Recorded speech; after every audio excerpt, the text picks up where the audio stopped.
Hello and welcome back to DaveTech YouTube channel. In today's quick tutorial, I'll show you how to clear cache with the Onn TV. So if you have your Onn TV setup, follow me step by step and we'll get it done.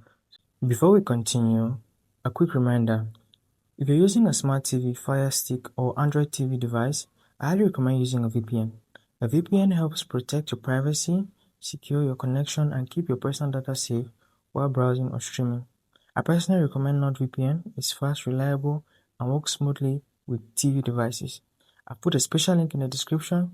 If you want to check it out, do so right now. Let's get back into the video. Okay, let's go. Head over to Quick Settings. So on Quick Settings, navigate to All Settings right here. Click on All Settings and go down to the option that says System. Click on System and you're in.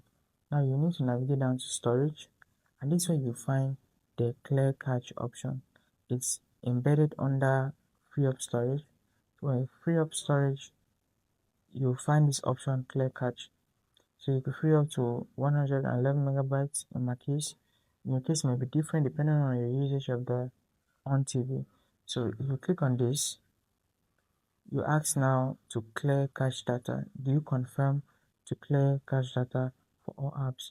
I'll say okay, and right here you find it clearing the cache and it's freed up all that space. So if you found that insightful, if you understood how to clear cache, hit that like button, subscribe to the channel, leave a comment with your experience clearing cache, and I'll see you in the next video.